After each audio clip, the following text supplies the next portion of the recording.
dzurriyyatuhu bi iman.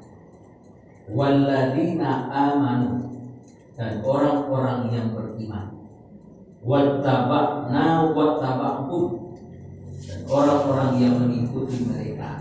Dzurriyyatahum, keturunan.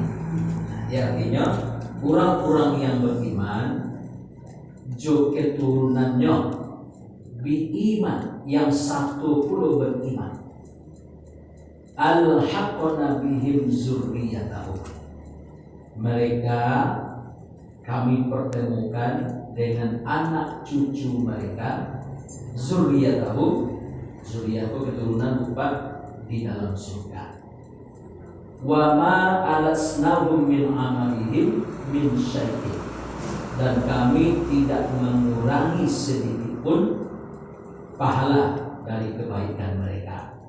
Kullu imri'in bima kasabat rahim, dan setiap orang terkait dengan apa yang dikerjakannya.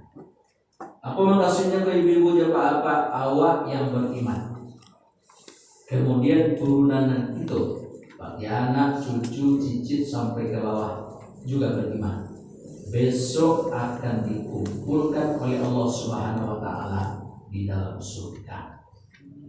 Dan Allah Subhanahu wa taala tidak akan mengurangi sedikit pun pahala dari kebaikan-kebaikan yang itu membuat. Indah sakit pun kan dikurangi Allah. Asal kita melakukan kebaikan dengan ikhlas, pasti kita akan melihat balasannya besok di akhirat. Aku apa maksudnya ke ibu-ibu apa? Kalau tema dari ayat itu, dari hadis itu, keutamaan orang yang ditinggal mati anaknya yang masih kecil. Jadi judul kajian itu ini, keutamaan orang yang ditinggal mati anaknya yang masih kecil. Kapatang kurang tua meninggal, awak hidup, awak anak awak. Ini awak hidup, anak meninggal. Bahas status itu di dalam Al-Quran, bahas status itu di dalam agama. Antum mencari itu ibu-ibu apa itu akan membahas satu potong hadis dari Abi Sa'ad Al-Khudri, kemudian dengan sanad muttafaqun alaih. Abi Sa'ad Al-Khudri itu ibu-ibu apa? Beliau seorang sahabat orang Madinah Tulen. Beliau seorang sahabat yang paling banyak meriwayatkan hadis. Kalau dihitung diurut dari atas sampai ke bawah, maka Abu Sa'ad Al-Khudri itu meriwayatkan hadis paling banyak, nomor 7. Hasil sahabat Nabi nomor 1 paling banyak meriwayatkan hadis dulu Abu Hurairah. Sia nomor 2 Siti Aisyah. Sia nomor 7 Abu Sa'ad Al-Khudri. Jadi kalau dihitung beberapa ulama-ulama itu, ternyata yang meriwayatkan hadis nomor yang banyak itu Abu Hurairah. Nah itu supaya dalil contohkannya. Nah, seorang-seorang dari sahabat-sahabat Nabi dan mereka mesti kita pelajari, mesti kita tahu.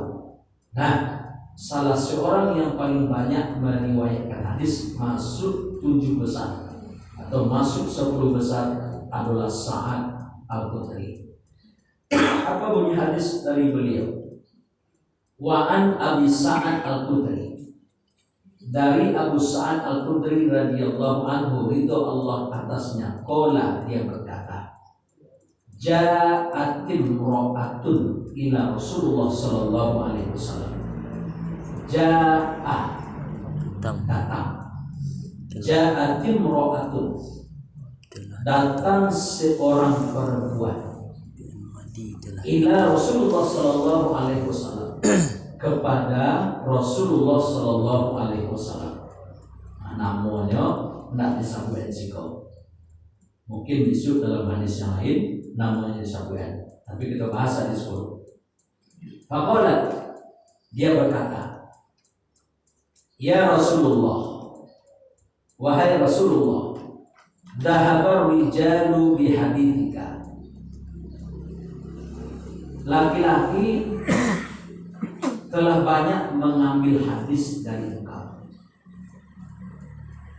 Di produksi itu bertanya sambil protes, tapi tujuannya elok. Akhirnya dan laki-laki lah banyak mengambil habis dari engkau. Laki-laki lah banyak mendapatkan ilmu dari engkau. Laki-laki lah duduk bersama dengan engkau untuk menuntut ilmu.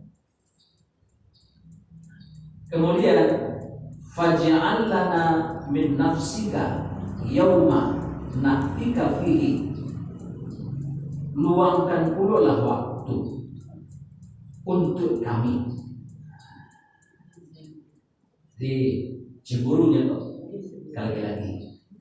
Nah, ini bukan itu adalah marto laki-laki mendapat gaji, manusia pun mendapat gaji. Dulu bukan laki-laki senang berkumpul. Di sini membuat halaqah, di sini membuat halaqah, di sini membuat halaqah. Tapi di zaman Rasul halaqah itu jihad. Batu karena kajiannya yang diterima dari satu orang guru. Nah, jemaahnya sama sahabat-sahabat Nabi. Jadi ada jadinya, ya Rasulullah, kaum laki-laki telah banyak mengambil ilmu dari hadis semua. Luangkan pula lah waktu untuk kami suatu hari yang kami akan datangi, dan engkau mengajarkan kepada kami apa yang telah Allah ajarkan kepadamu. Ini kan menutupnya Pak. Anak kecil Nabi itu kola ijtami'na yauma kada wa kada. Berkumpullah hari ini boleh, hari esok boleh, hari ini dan hari itu. Kumpullah kawan-kawan supaya kalian mendapat doa anak didapat dan laki-laki. Kemudian fajata makna, kami berkumpul. Fa'atahunna Nabi sallallahu alaihi wasallam. Nah, ketika dalam kumpul ibu-ibu apa? Nabi sallallahu alaihi wasallam mengatakan,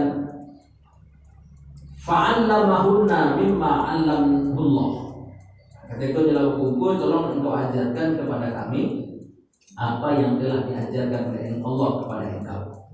Aku akan mengajarkan apa yang telah diajarkan oleh Allah kepadaku. Summa, apa arti summa? Kemudian, qala, Nabi berkata, ma minkum, tidak ada min ra'atin tuqaddimu thalathatin minal waladi illa kanulaha hijaban minan nar. Tidak ada seorang pun wanita yang ditinggal mati thalathatan minal waladi, yang ditinggal mati oleh 3 orang anaknya, illa, kecuali kanulaha hijaban minan nar, kecuali akan menjadi hijab baginya dari api neraka. Jika dikonklusi buku setelahnya jika yang disampaikan dari nabinya, akhirnya Nabi kita Muhammad sallallahu alaihi wasallam, tidak ada salah seorang pun dari kalian yang perempuan apabila mati atau ditinggal mati oleh 3 anak-anaknya, kecuali dia akan mendapatkan hijab, tidak akan masuk dalam neraka. Artinya padusi yang ditinggal mati oleh 3 orang anaknya, maka anaknya itu akan menjadi penghalang untuk tidak dimasukkan ke dalam neraka. Kemudian faqala timra'atun, kemudian perempuan ini bertanya kepada Rasulullah sallallahu alaihi wasallam, wasna ini ba'al 2 ya Rasulullah. Nah, tadi Nabi kan mengecek 3. Kalau meninggal 3 anak nanti kok menjadi penghalang hijab. Sama juga. Bukan hijab namanya kok. Sama aja jilbab awak, mungkin awak kan hijab namanya kok. Nah, hijab itu apa gunanya? Untuk pembatik, untuk penghalang. Anak yang meninggal 3 orang akan menjadi penghambat supaya itu tidak masuk ke dalam neraka. artinya itu akan dimasukkan ke dalam surga. Jadi salah seorang perempuan yang hadir pada saat itu, dia protes, dia tanya ke Nabi, bahan kok dua ya Rasulullah? Apa jawaban Nabi itu? Faqala Rasulullah sallallahu alaihi wasallam, "Watnaini." Dua Rasulullah. Artinya tiga menghalangi, dua juga menghalangi. Dalam hadis yang lain, bagaimana kalau satu ya Rasulullah? Bahkan kalau seorang saya Rasulullah. Apa jawaban Nabi? Rasulullah. Berarti satu anak yang meninggal, dua anak yang meninggal, tiga anak yang meninggal. Apa lebih dari tiga? Kan Nabi bagi batasan pertama tiga kok. Terus sahabat yang perempuan bertanya, "Bapak dua ya Rasulullah?" Masuk. Bapak seorang ya Rasulullah? Masuk. Berarti yang paling banyak tiga. Paling sedikit seorang, paling banyak ada watihnya. Aku Pak, anak yang meninggal di waktu kecil.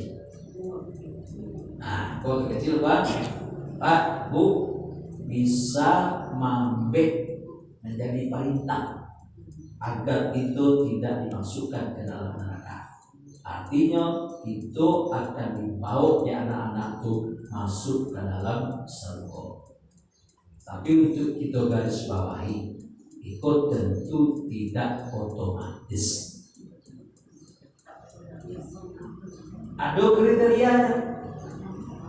Orang tua dan mak. Kalau anak kau yang lebar. Orang tua dan mak yang pertama, anak yang meninggal itu belum balik. Ayat kecil balik Bapak dan Ibu jemaah yang Allah muliakan. Balik pula kadang. Kadang itu tergantung di umur. Nah, dalam penelitian ini anak yang tinggal di kota, anak yang tinggal di desa itu baliknya berbeda. Anak di kota agak capek sedih, anak di desa agak capek sedih. Nah, itu tidak tahu gitu. Orang penelitian kau itu bebasnya mengecek itu ilmu dan dapetnya. Tapi bupak dan balikon dan jaret laki-laki lah mulai mimpi basah. Padusi telah datang darah kotor. Ketika sebelum itu meninggalnya, kan kita berbuat kewajiban lelaki kenyoleh. Ketika kewajiban lelaki kenyoleh inyo beribadah, pahalonyo inyo yuto. Jadi anak-anak yang wak pasu puasa di umur 5 tahun